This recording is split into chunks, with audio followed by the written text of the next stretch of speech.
Hi everyone, welcome to news latest updates. ఇప్పుడే వచ్చిన ఒక మెయిన్ ఇంపార్టెంట్ లేటెస్ట్ అప్డేట్ అయితే మనం ఈ వీడియోలో క్లియర్గా తెలుసుకుందాం. ముఖ్యంగా ఇది ఏపీలోని ఈ ప్రాంతాల్లో అయితే దుకాణాలు మూసివేతకు ఆదేశాలు అయితే ఇచ్చింది గవర్నమెంట్. దీనికి సంబంధించిన పూర్తి వివరాలు అయితే తెలుసుకుందాం ఫ్రెండ్స్.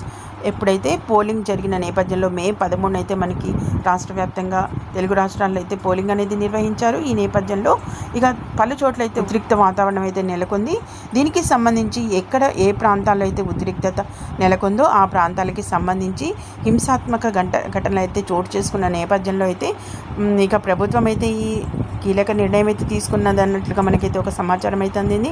దీనికి సంబంధించిన పూర్తి వివరాలు అయితే మనం ఇప్పుడు తెలుసుకుందాం ఫ్రెండ్స్. ముఖ్యంగా పోలింగ్ సందర్భంగా తలెత్తిన ఉద్రిక్తతలతో అయితే పల్నాడు జిల్లా వ్యాప్తంగా పోలీసులు 144 సెక్షన్ అయితే విధించారు. ఎక్కడైతే హింసాత్మక ఘటనలు అయితే జరిగిన నేపథ్యంలో అవి చూసినట్లయితే మనకి ఎక్కడని చూసినట్లయితే ముఖ్యంగా సత్తెనపల్లి, మాచర్ల, పిడుగురాళ్లలో అయితే దుకాణాలు మూసివేయాలని